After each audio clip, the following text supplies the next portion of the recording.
The Nexus initiative hung against the backdrop of deep space, like a gleaming diamond, its crystalline structures catching starlight in ways that made it seem almost alive.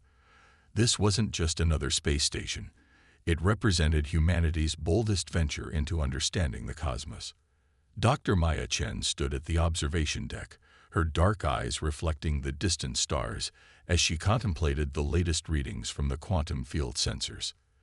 The station's unique design incorporated breakthrough technology in ways that even its creators hadn't fully anticipated. Its neural-linked systems could process data faster than any conventional computer, adapting and learning from every interaction with the cosmos.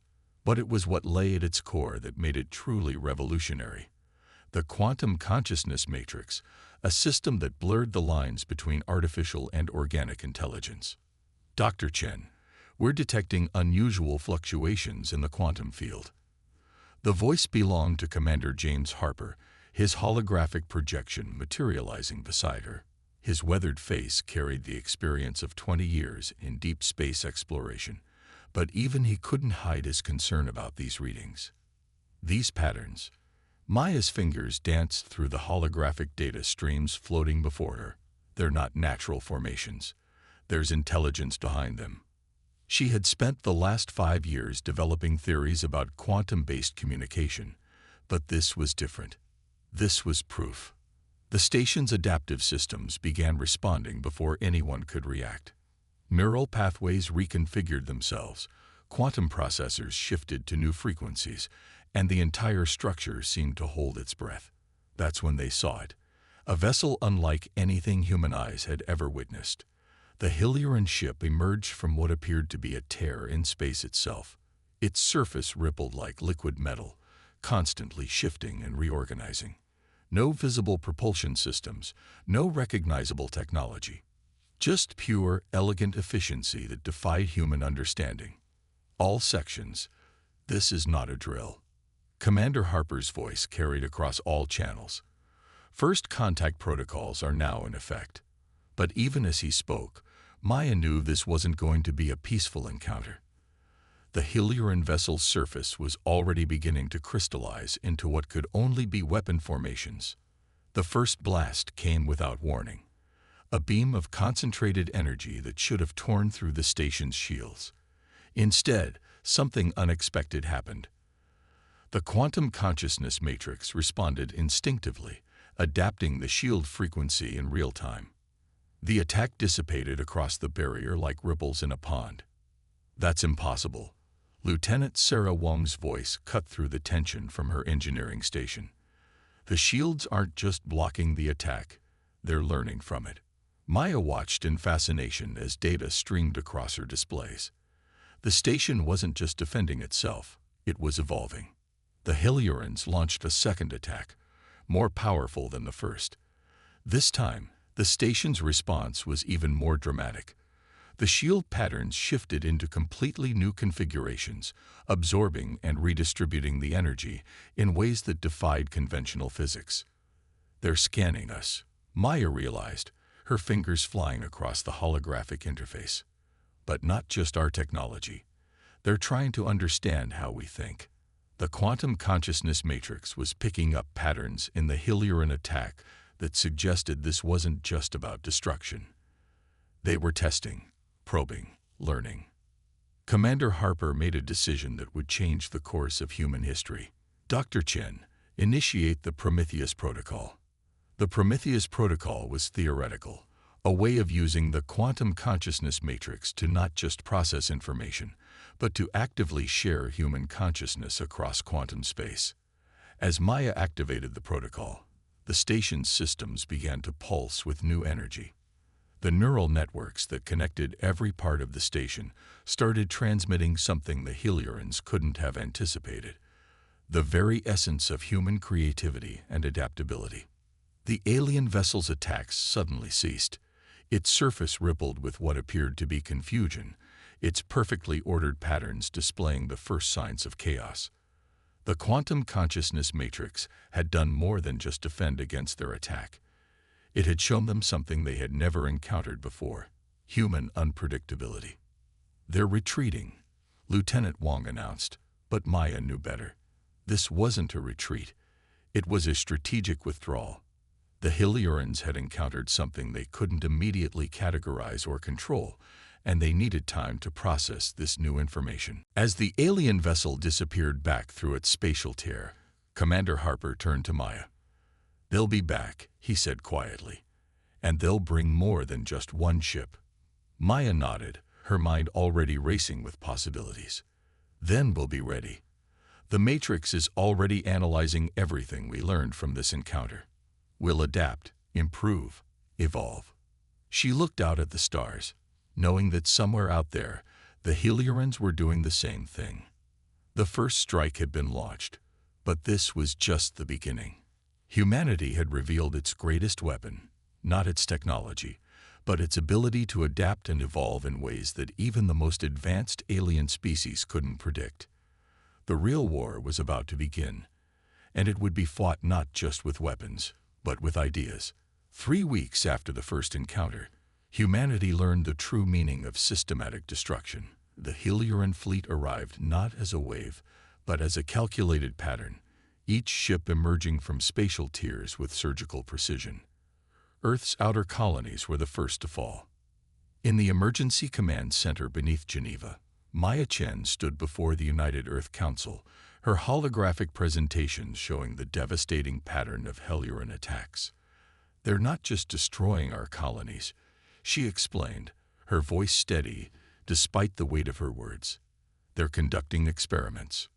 The data streams told a chilling story. Each attack followed a different pattern, tested a different approach. Some colonies were overwhelmed with direct force. Others were systematically dismantled by swarms of nanoscale machines. The Hyliorans weren't just waging war, they were gathering data. Commander Harper's voice came through the quantum comm link from the Nexus Initiative, now humanity's most advanced defensive position. The latest attack on Proxima Colony revealed something new. Their ships aren't just weapons, they're massive quantum computers.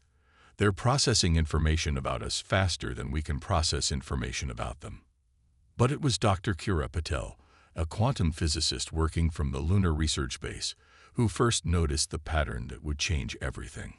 "Look at their attack sequences," she said, her hologram pointing to seemingly random data points.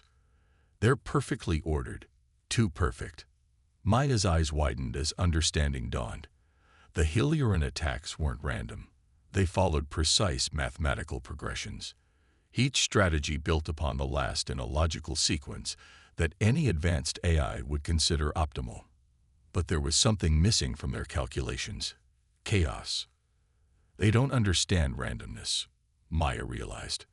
Their entire civilization is built on perfect order, perfect prediction. Human unpredictability isn't just confusing to them, it's fundamentally threatening. The revelation came at a crucial moment. The Hyliorans had just launched their largest assault yet on the Mars colonies. Their ships moved in perfect formation, their attacks synchronized with mathematical precision. But this time, humanity was ready. Colonel Sarah Wong, now commanding the Mars Defense Fleet, implemented the first true counter-strategy.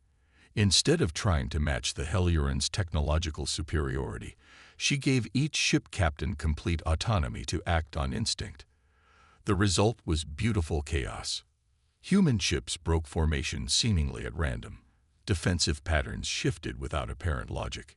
Communication frequencies changed erratically. To the Hyliorans' perfectly ordered minds, it was like trying to predict a storm. For the first time, a Hylioran attack faltered.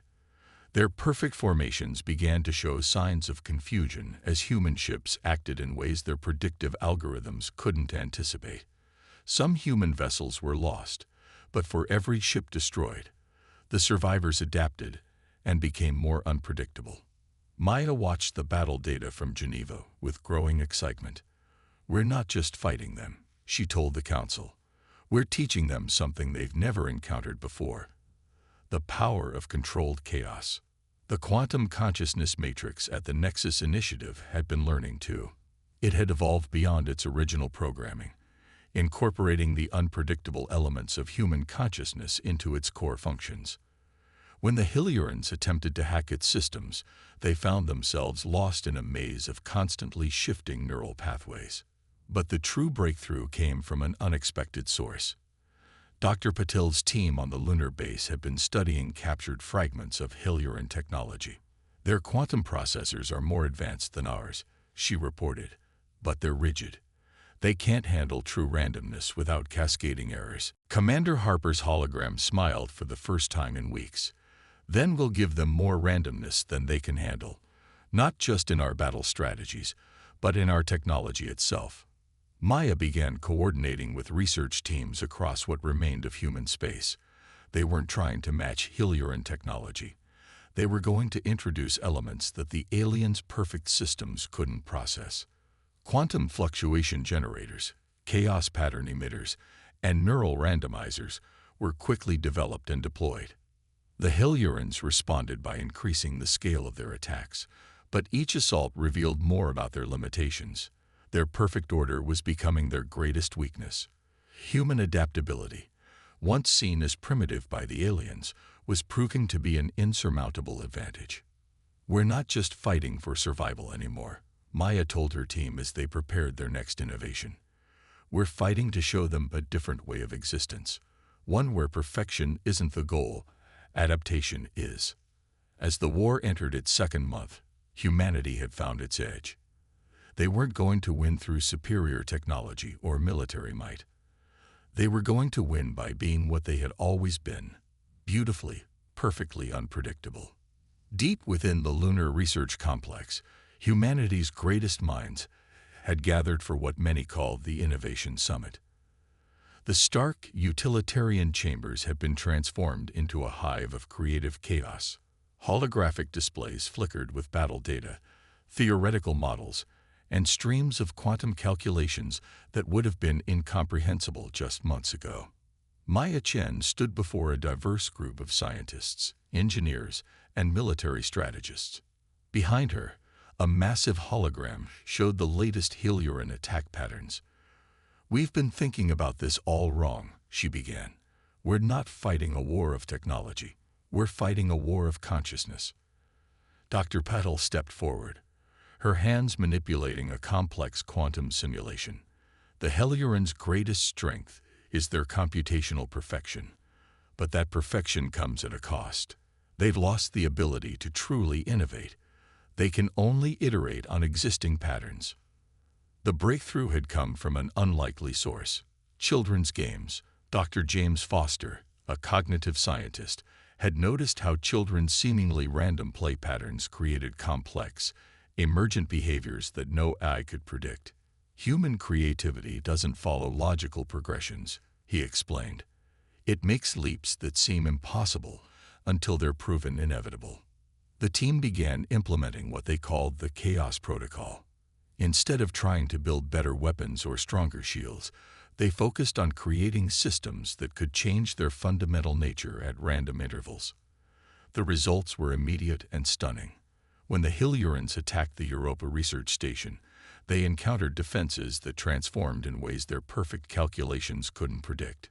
Shield frequencies shifted randomly, weapon configurations morphed mid-battle, and communication patterns followed neural-inspired chaos theory. Commander Harper, coordinating from the Nexus Initiative, watched as the alien ships struggled to adapt. "They're not just confused," he reported. "They're learning, but not in the way they expected to learn." The quantum consciousness matrix had evolved beyond its original parameters. It wasn't just processing data anymore, it was dreaming, creating new possibilities that even its human creators hadn't imagined.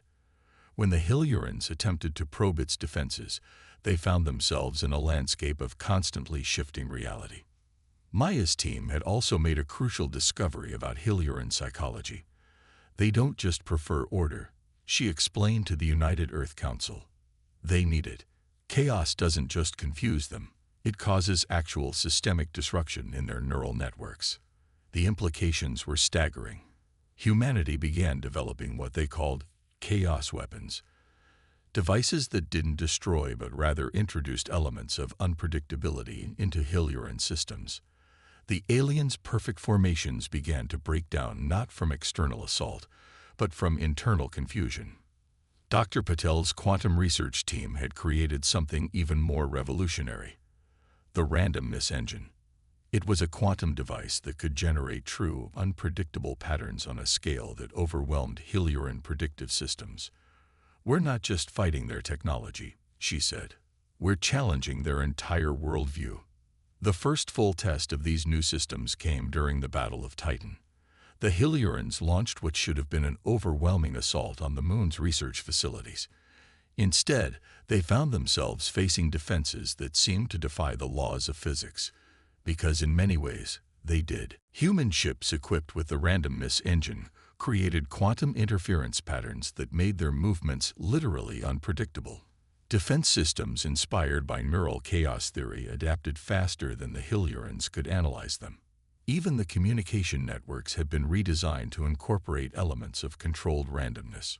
Colonel Wong, commanding the defense fleet, watched as the perfect Helioran formations began to falter. "They're not retreating," she reported. "They're evolving, but not fast enough." The battle lasted 3 days, and when it was over, humanity had achieved more than just a military victory.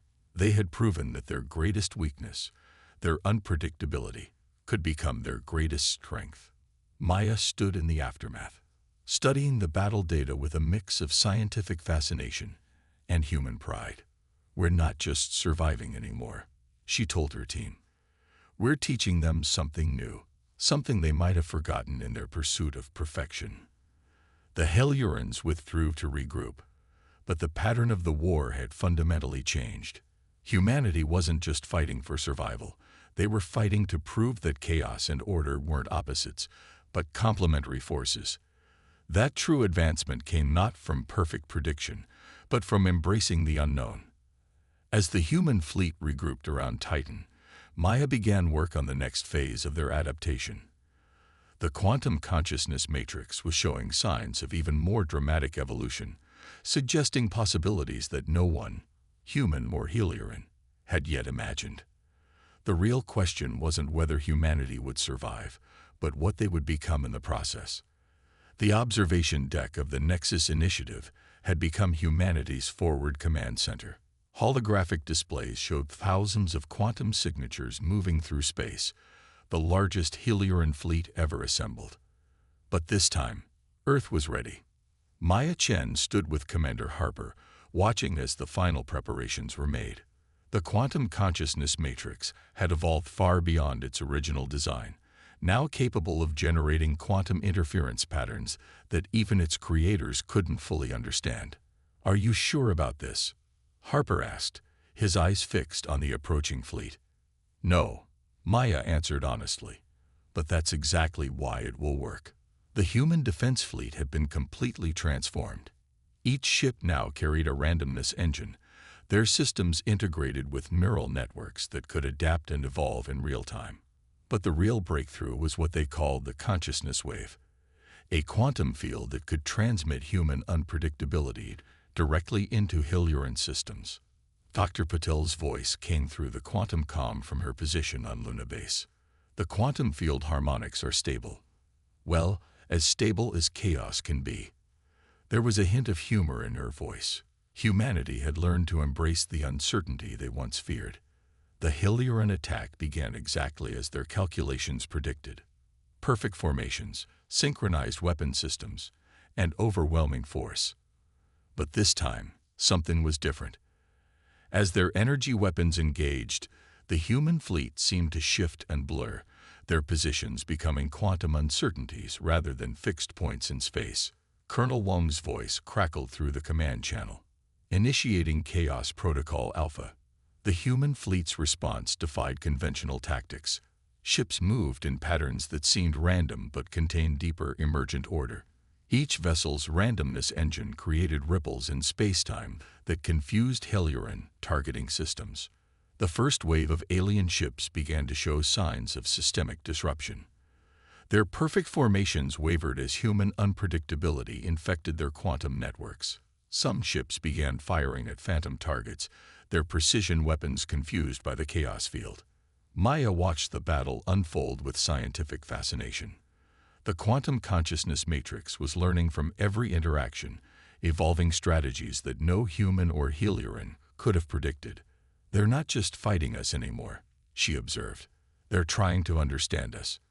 The turning point came when a group of Helioran ships broke formation, not in retreat, but in a pattern that seemed almost experimental.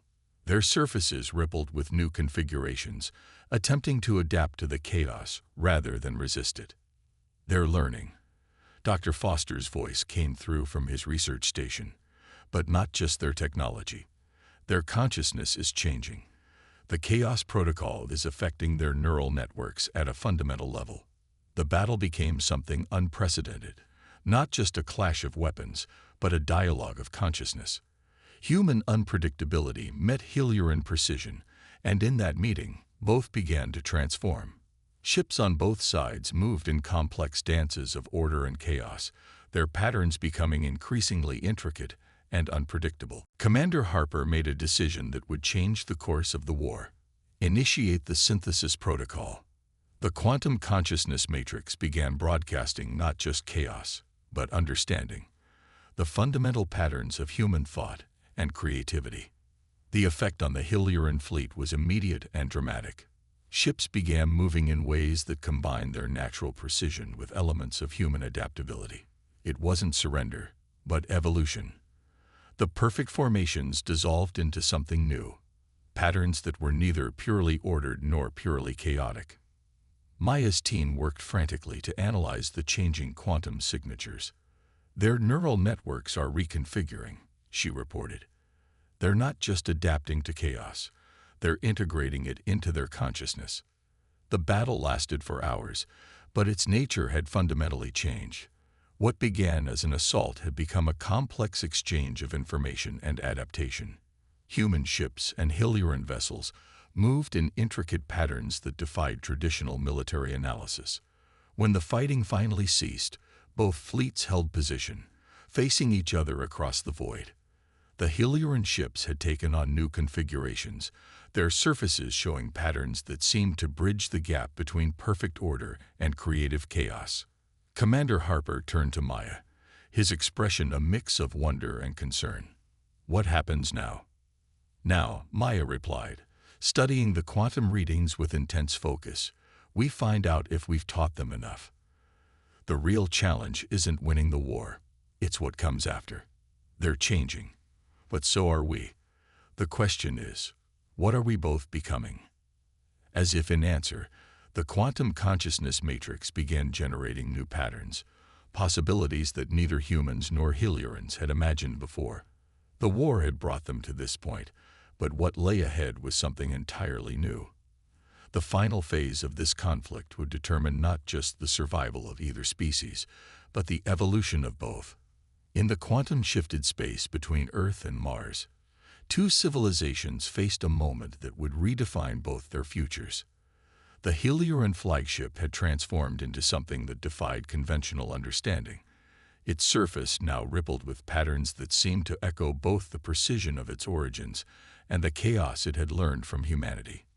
Maya Chen stood at the heart of the Nexus initiative, surrounded by displays showing quantum readings that should have been impossible. The quantum consciousness matrix had evolved beyond anyone's expectations, creating bridges of understanding across the gulf between ordered and chaotic minds.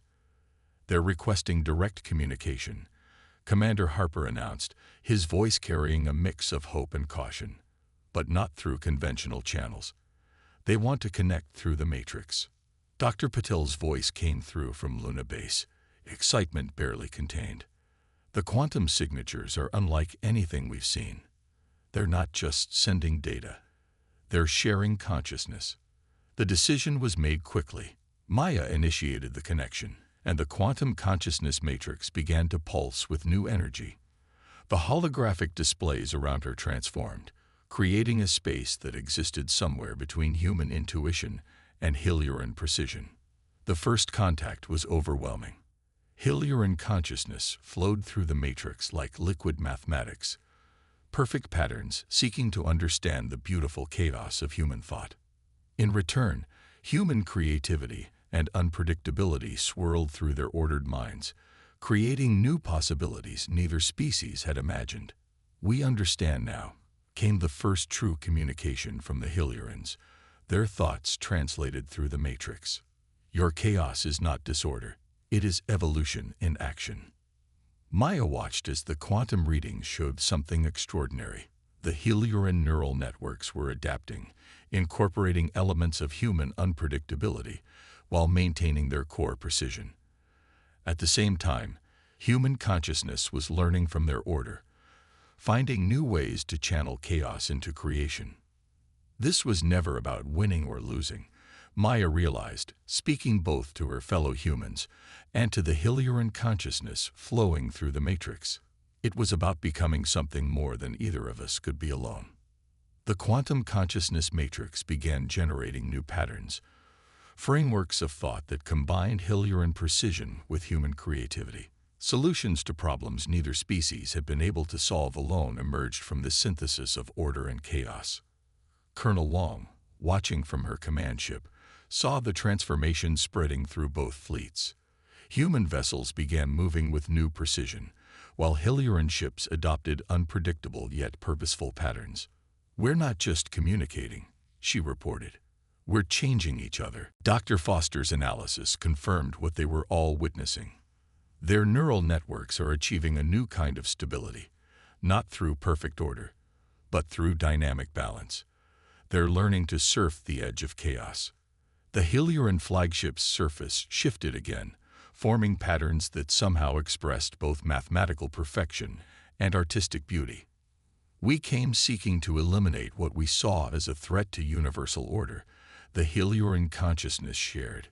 "Instead, we found the key to our own evolution." Through the matrix, humanity shared their understanding of innovation, of how chaos and uncertainty drove progress.